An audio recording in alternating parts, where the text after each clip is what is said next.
The steering gear, often called the steering box, is what translates rotational motion of the steering wheel into lateral motion for the tie rods. It is mounted on the inside of the frame rail on the driver's side. This video will assume you have a left-hand drive Cherokee because right-hand drive models have different parts in different places. First, I'll tour the steering system and go over what might cause slack in it. Then I'll talk about the Durango Box Swap, and finally I'll get to the point and actually replace the steering box. Interestingly, the steering system never changed on XJ, so this video will apply to every model year from 1984 to 2001. Firstly though, before you buy a new steering box, there are quite a few things that can cause loose steering or death wobble that you should look into first before replacing the single most expensive component in the entire system. Firstly, the track bar bolt. These not only get worn out, but they wear out the axle side mount as well. I have upgraded the track bar bolt to a beefy 7/16 and have a separate video covering that if you're interested. Next, the ball joints. Any part of the steering linkage, or even bad wheel bearings, can cause loose or aimless steering. If you're watching this video, you're probably well aware that XJs tend to meander around at high speeds.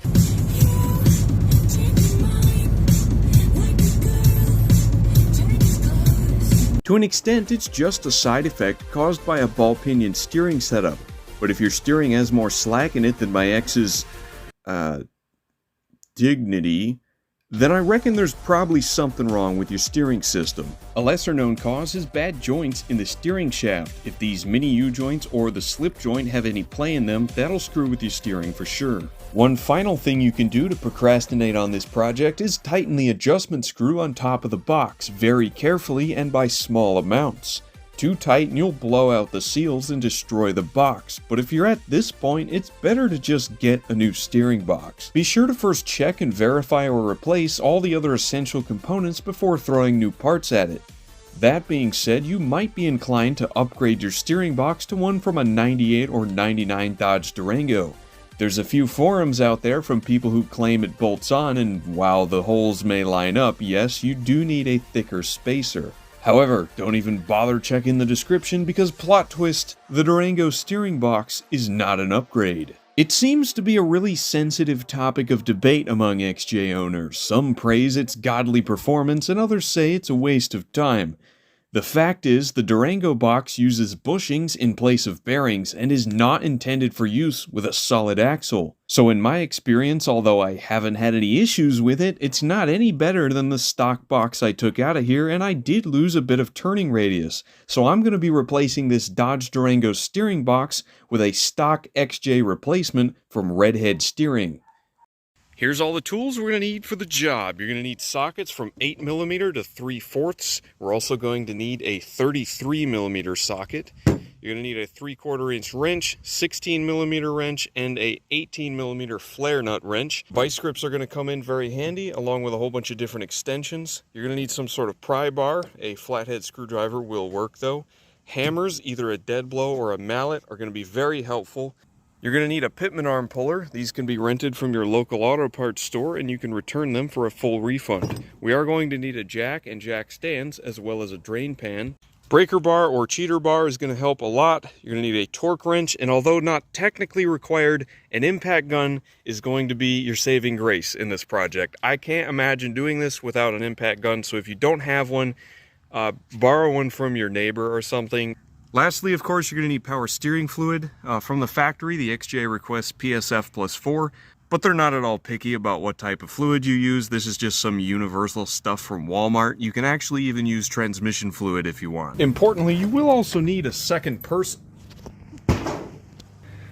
Prisoner escape! Prisoner escape! Is anybody out there? Is anybody listening? I'm sure somebody's listening. Hey, tell the audience that there's no better time to replace the steering box brace because the stock brace is made out of aluminum and sucks.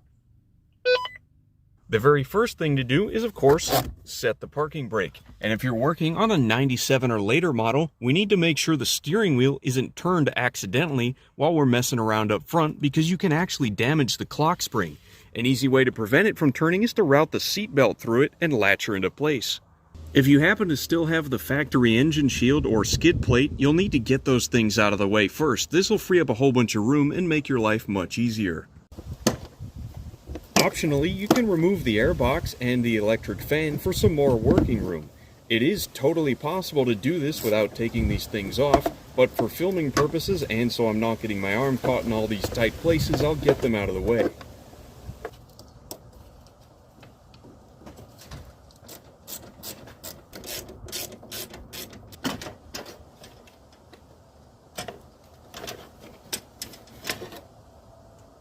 Next, using an 18mm flare nut wrench, detach the power steering hoses with a drain pan underneath. If you're replacing the lines, the high pressure hose simply unscrews from the top, and the lower hose has a small clamp on it.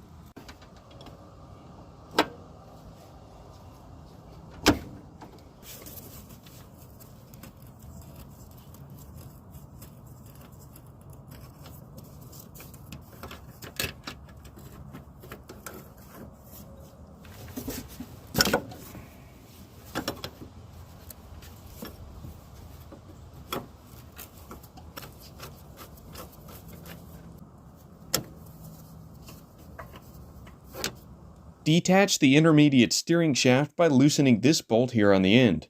On 97 Plus models, you can slide the shaft off the steering box because it is collapsible, but on 96 and older years, this will have to be disconnected as you lower the box itself out of the vehicle. Using a pry bar, I'm slowly working the clamp off the stud because it's on there surprisingly tight.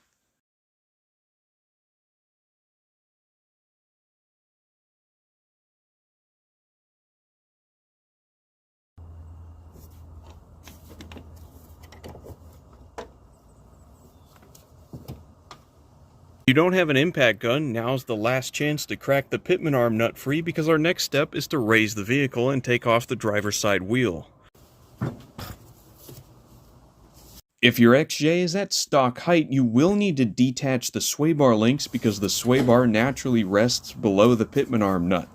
Bend the links out of the way so you can rotate the sway bar accordingly. The Pitman arm nut is 33mm, but a 1 5/16 socket will also work.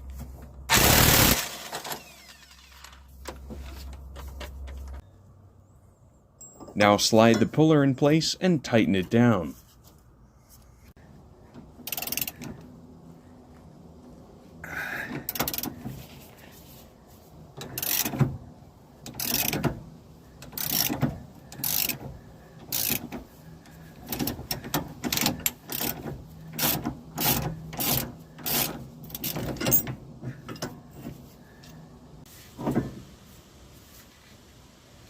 Most videos feature cut-up Cherokees that don't have the plastic fender liner, but if you have at least some sense of decency like myself, you will need to pop this out in a couple places so we can get to the bolts that mount the steering box to the frame.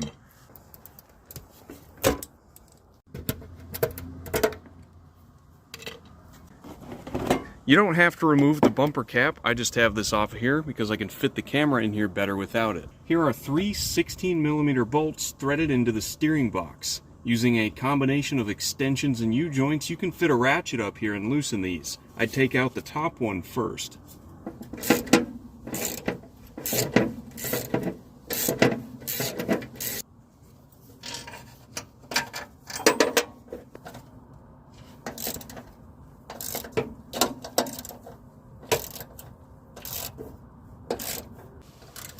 As you're loosening the last bolt, have your second person hold the steering box so it doesn't just fall out of the vehicle and make a crater in the driveway.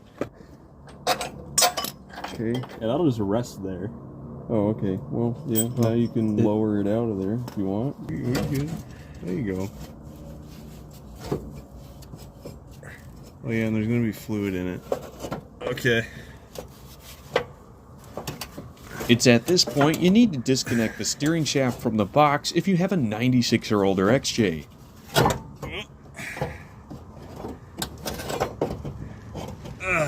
There we go. We did not make a crater in the driveway. Not yet.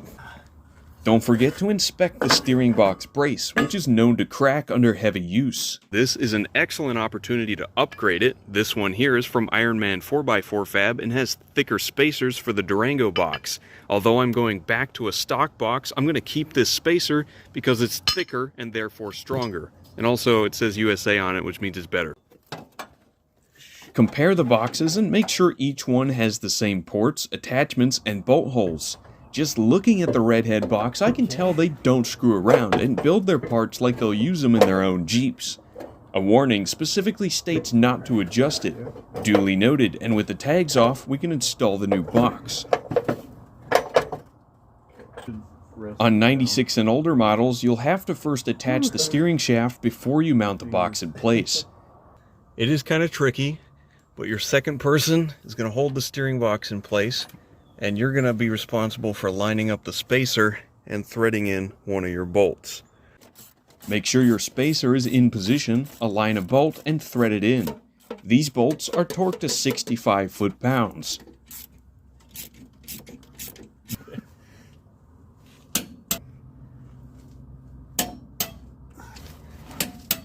There we go.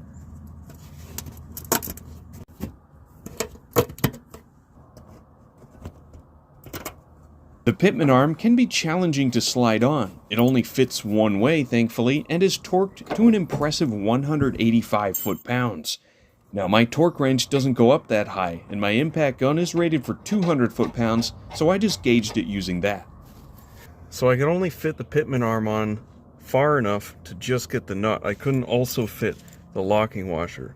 So what I did was just put the nut on there, zipped it down with an impact gun to pull the Pitman arm farther up on the shaft, then removed the nut, and now I can fit both of them on there. Look at all those adapters. Perfect.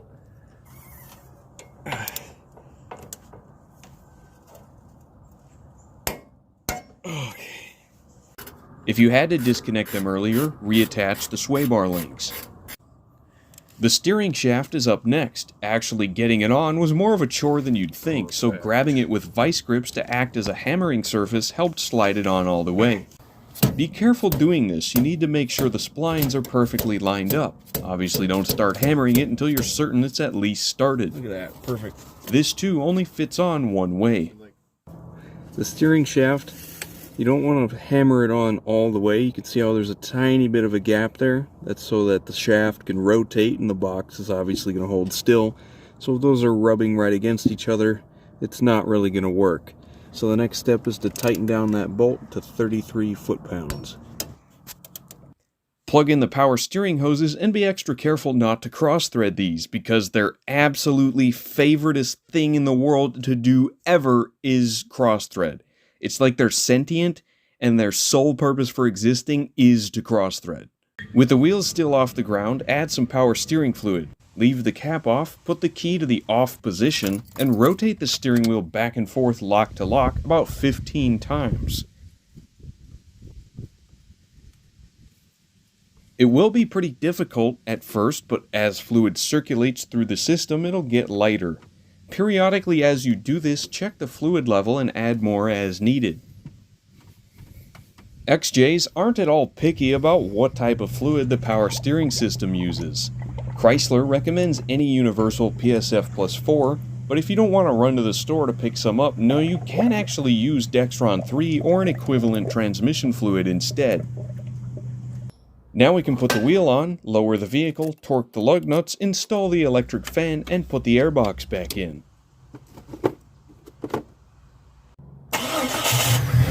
Start the vehicle with the cap off the reservoir and add fluid to keep it at the correct level. The air will mostly burp itself out, but the standard procedure is to get in the vehicle and rotate the wheels lock to lock again about 15 to 20 times with the engine running.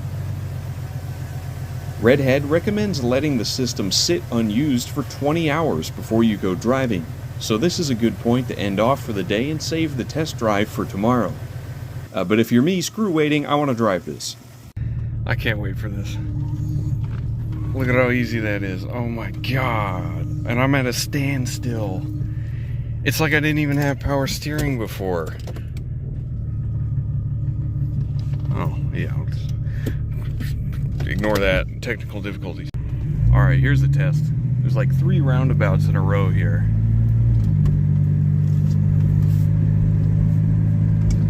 Oh. There's hardly any play in it. I mean, probably hard to tell on the camera, but slight movements actually do turn the vehicle down. That's crazy. And it's so much lighter, and there's a B on my windshield, and it felt like before I may as well have just not had power steering. The Durango box sucks. I said it. Come at me. Look at this, man. I can't believe it. All this time. There's still a little bit of air in the power steering system. So that's something I should bring up. On your first test drive, keep it very brief. I'm gonna start heading back home right now, in fact, because on your first drive, there's still gonna be air in the steering system. So we gotta go back and burp out some more air, and then after that, it should be good. Finally, after 2 years, I fixed it. There is no loose steering anymore. It does still wander a little bit. So I made a post on Facebook a long time ago asking people, what steering box do you recommend? And 95% of the replies were telling me that my problem is not the steering box, it's something else. My track bar, my steering linkage, my whatever else. Nobody wanted to acknowledge that my diagnosis confirmed that the steering box was the component that needed to be replaced. Until one guy, one dude, posted a link to the redhead steering box. And here we are. So, to whoever that one dude is, I don't even remember his name, but thank you. It's so tight now that it's actually responsive to the road. So when you hit bumps, the steering wheel will move now. And that is a new concept for me. I'm so used to having so much slack in it. So, anyway, I did run into some minor problems. Minor problem number one, the steering wheel doesn't sit quite straight. That's because of the thicker spacer I have in there. That problem is easily fixed by just adjusting the steering linkage and aligning the wheel properly, so I'll do that later. Minor problem number two, my power steering pump is going out. Probably because I had a Durango box in here, and the power steering pump had to overwork itself to move the heavier box. Now, of course, I didn't notice this with the Durango box because it had so much slack in it that it covered up any irregularities in the power steering pump. So now that I've actually got a functional steering box in here, I can feel that the power steering pump isn't quite engaging when it should. So I might have to make a video about that. I have heard rumors that the WJ power steering pump gives you lighter steering. I might look into that, but I'm not interested in losing any power from the engine, so I don't know. I think there's a bit of a trade-off there. But with that said, I want to thank you guys for watching these videos. I'm at a point now where I'm starting to muster a bit of a community on YouTube, and that's not something I ever thought I could do.